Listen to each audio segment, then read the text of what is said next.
Eu estou recebendo aqui no estúdio o professor escritor Bruno Paulino e o professor Juan Farias. Eles vão conversar com a gente sobre essa pauta. Bruno, seja muito bem-vindo, é um prazer recebê-lo aqui no nosso programa mais uma vez. Tudo bem?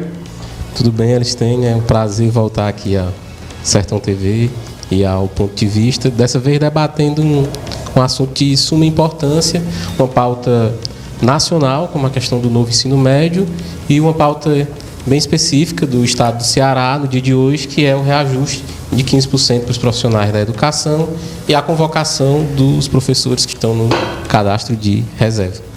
Juan, seja bem-vindo, tudo bem? Muito obrigado pelo espaço para a gente trazer essa discussão, para que também a população fique sabendo, né? Não é uma luta só nossa, dos professores, mas é uma luta também que envolve os alunos, né? Alguns dias atrás a gente teve manifestações a nível nacional também, que envolve esse tema do novo ensino médio. Bruno, por que vocês escolheram esse dia para a realização dessa manifestação? Porque já é o Dia Nacional de Luta, né, pela valorização dos profissionais da educação, e também porque já está...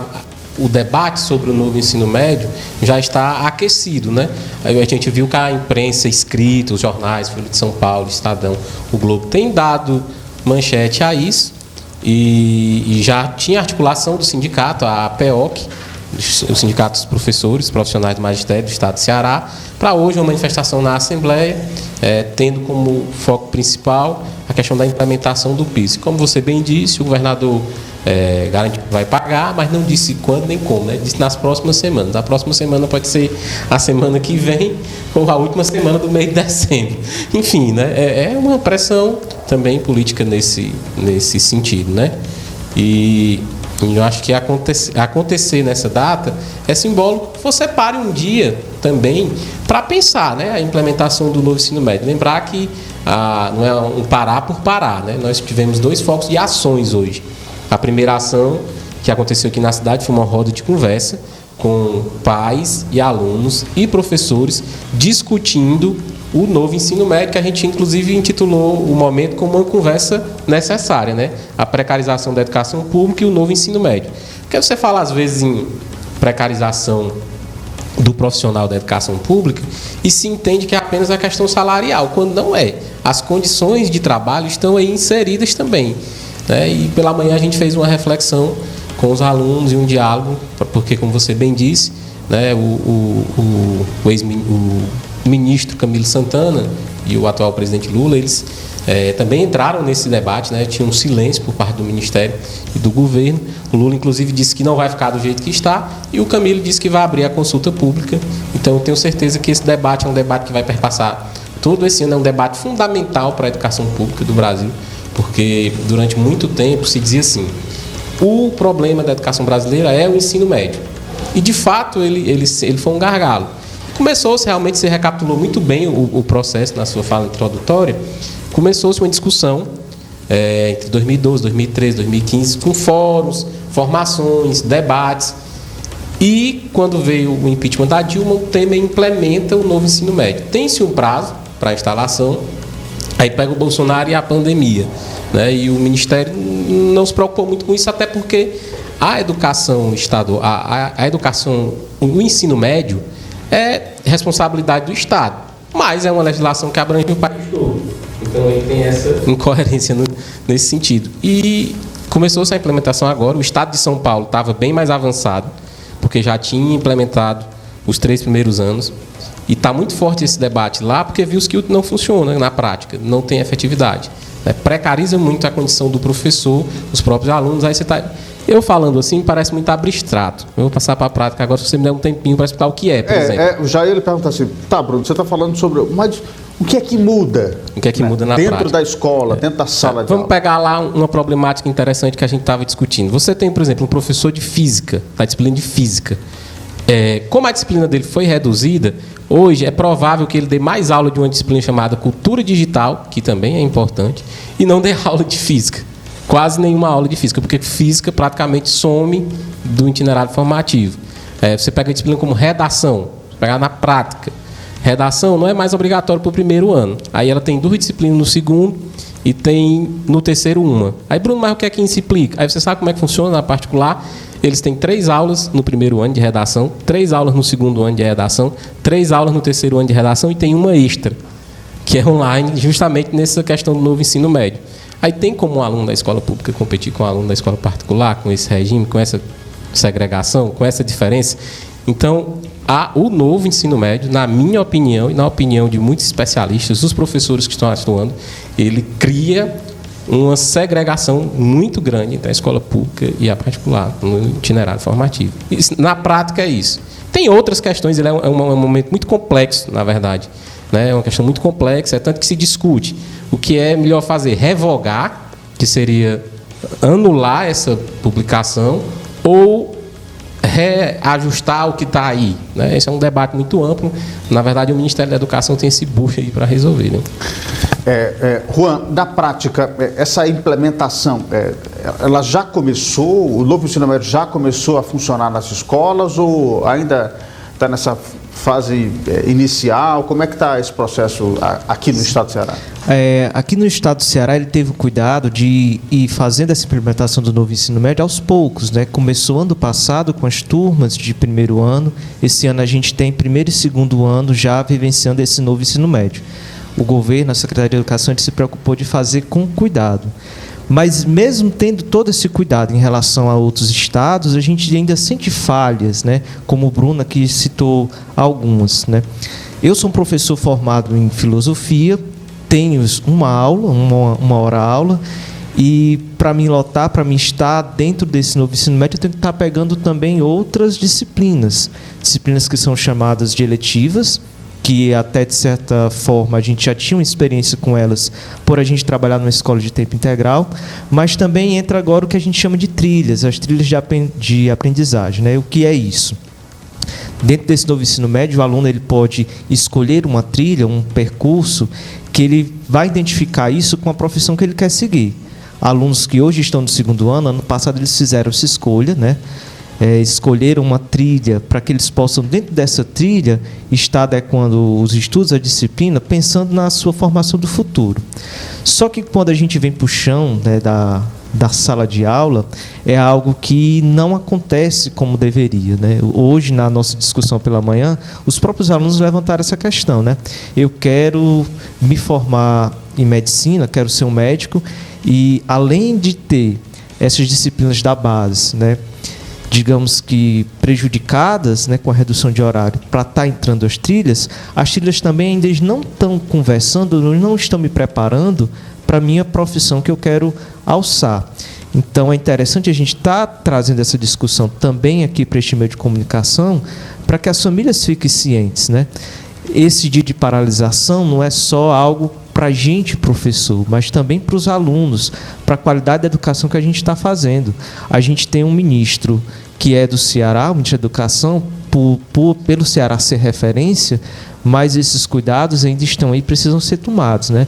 Vai abrir essa discussão a nível nacional desse novo ensino médio e é preciso para que tudo isso seja corrigido. E não é uma pauta assim tão fácil de ser corrigida, né, Bruno? Porque nós estamos falando de centenas de milhares de escolas que começam a implementar um programa como esse para revogar, voltar ao que era.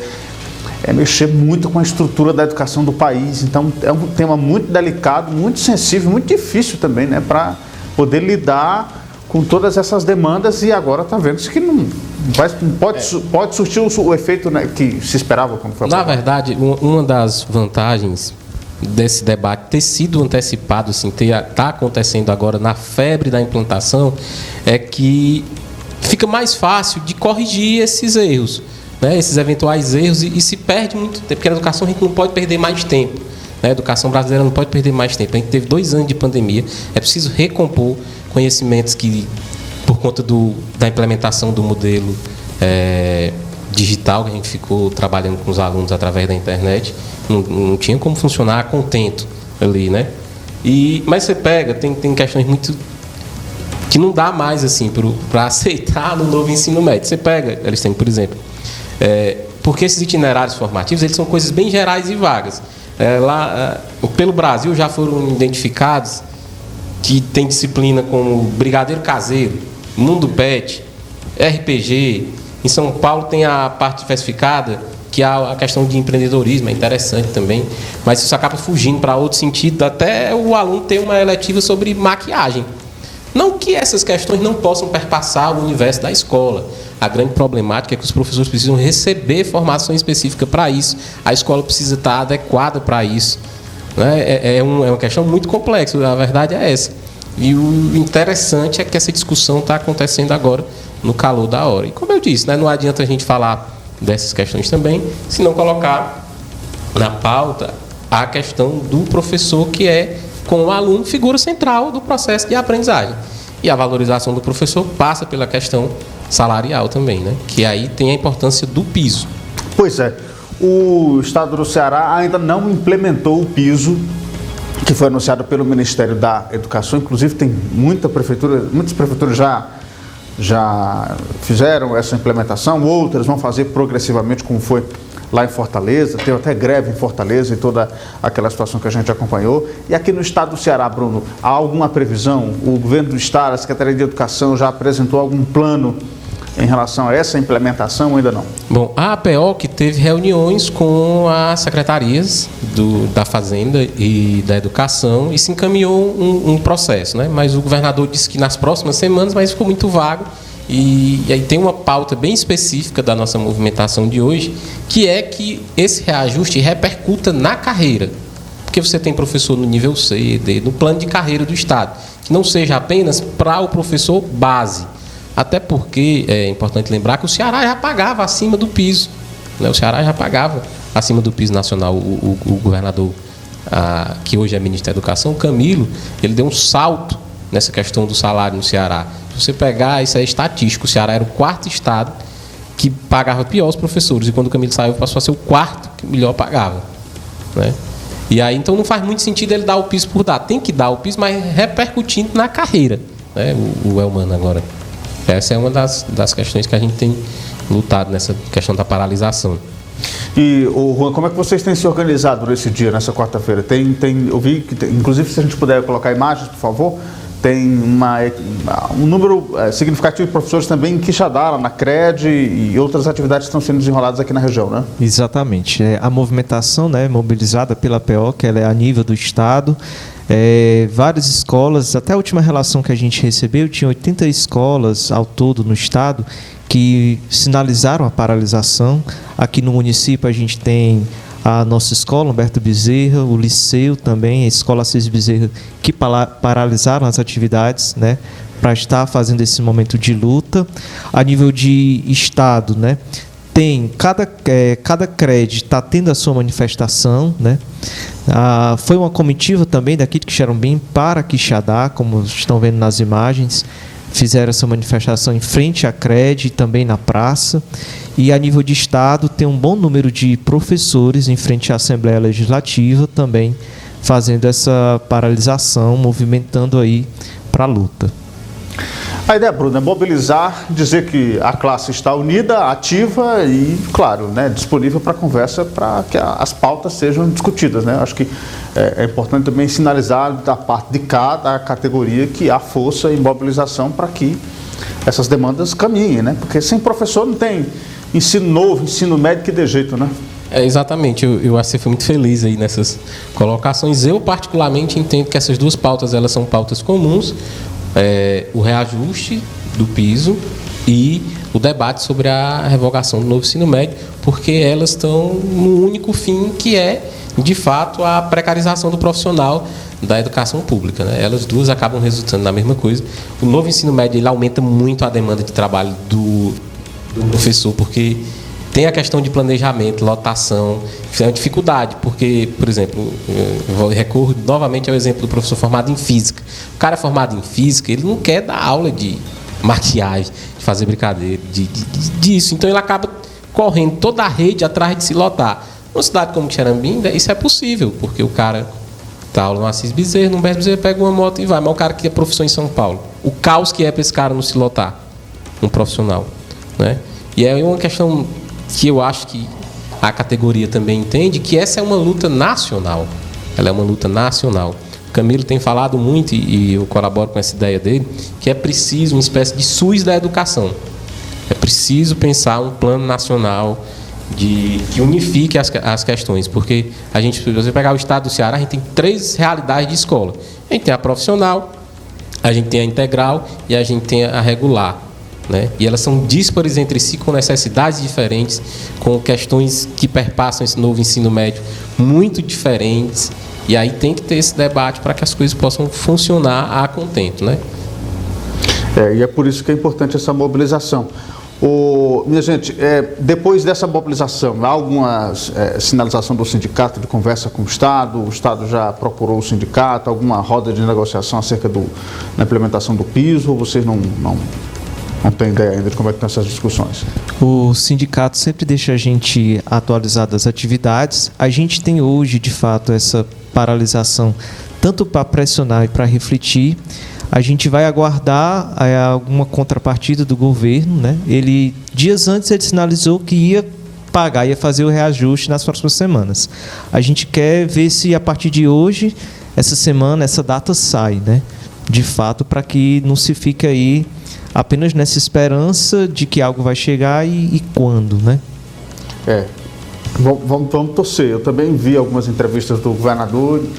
Vou pagar, mas não apresentou a data, nem a hora D, nem o dia H, né? A hora H e o dia D, mas precisa aparecer quando e como é que vai acontecer essa implementação. Bruno, mais alguma coisa a destacar? Eu acho que é usar o espaço para esclarecer à sociedade que essa é uma luta importante, né? A questão da valorização dos profissionais da educação. E os pais, o que é que dizem disso? Pai dos meninos? Não, a gente esteve reunidos com alguns pais agora pela manhã, né? A maioria muito preocupado com essa questão do novo ensino médio, porque entende que é uma precarização da educação pública. Eles entendem o que é isso? Entendem, sim, entendem. É muito complexo, mas todo mundo sabe que no fim é uma precarização, né? Que você não pode tirar as disciplinas que trabalham com o conhecimento humano adquirido ao longo do tempo. Isso é formar alunos sem senso crítico, tirar redação, tirar história, tirar sociologia. Eles entendem isso, têm ciência disso, consciência. Os pais e os próprios alunos, cara, quando você vê aluno reclamando disso, é porque o negócio está muito desestruturado. Mesmo o menino reclama mesmo? Reclama porque os meninos têm consciência, né, disso. Tem consciência que o debate que a gente fez hoje de manhã foi bem construtivo, né? Tanto da fala dos alunos como da fala também da família. Interessante ressaltar aqui que teve uma mãe lá que falou, né? Tirei o meu filho do ensino particular, coloquei no ensino médio em escola pública porque ela acreditava, mas hoje ela se vê assustada com esse novo ensino médio, com a qualidade do ensino e até onde isso vai gerar prejuízo para ele, porque quer queira, quer não, o ensino médio ele está abrindo as portas aí para um vestibular, para uma faculdade, né, na vida profissional do aluno. Se esse aluno ele não é bem preparado, né, se ele não consegue aí atingir o mínimo que se espera, chega mais na frente, ele vai se deparar com alunos das escolas particulares que não estão sofrendo prejuízo com o novo ensino médio e... Então quer dizer que a escola da rede estadual precisa implementar, mas a da rede particular não precisa? Até esclarecer isso, não é bem assim. As escolas particulares, elas implementam. A questão é que elas têm muito mais subsídios na prática para trabalhar com essa questão. E aí eles podem trabalhar os itinerários formativos a contento deles, né? As realidades são completamente diferentes, né? As realidades de uma escola particular para uma escola pública são completamente diferentes. Você pega uma pauta que é importantíssima, número de alunos por sala. A gente lida na escola pública com 45. Na escola particular é muito difícil ter uma escola particular de ensino médio que tenha 25 alunos. Só aí já é uma diferença gritante, né? Se você for pegar para trabalhar essa questão da implementação. Então, mas é engraçado, diminui a disciplina de redação, mas o que mais cobra no Enem é a bendita da redação. Exatamente. Que bem pontuada, vai conseguir vaga, não sei o que. A verdade, o Darcy Ribeiro disse que a crise da educação ela não é por acaso, ela é uma crise fabricada. É claro que esse novo ensino médio tem alguém que está ganhando com isso. Tem alguém que vai ganhar ou está ganhando com isso, né? Eu entendo, Bruno, fazendo uma leitura muito particular minha, que isso passa por uma tentativa de privatizar o ensino público. Por quê? Porque você vai ter que ofertar essas modalidades de disciplina que não são a quais os profissionais da educação são formados tem que contratar outras pessoas. E quem é que vai contratar? Empresas. Empresas de educação que têm interesses financeiros para construir apostilas, material didático e, obviamente, lotar os professores. Né? Eu, Bruno, entendo dessa maneira. Eu posso estar até equivocado, mas é um projeto, né? Isso é uma proposta. É tanto que se falava muito nisso. É tanto que durante muito tempo é tanto que o governo anterior dizia que uma das pautas era o homeschool, que era o aluno estudar em casa. Pô. Então tem um discurso por trás disso. Né? A história do voucher, pá. Do voucher. As coisas que não casam com a realidade de jeito nenhum, né? Gente. Ô, Juan, Bruno, muito obrigado pela presença de vocês, tá? Obrigado também à professora Nabirra e ao professor Matheus também estão aqui. O que eu posso fazer é desejar boa luta aí para vocês, né? Espero que essa participação também sirva para mobilizar os pais, entenderem também o que significa tudo isso e que os pais também busquem as escolas para entender, conversem com os professores, conversem com seus filhos, entendam o que é isso aí e que vocês também fazem parte desse movimento, né? Afinal de contas, isso impacta diretamente no conhecimento, na vida de cada um dos seus filhos e filhas. Gente, muito obrigado pela presença mais uma vez.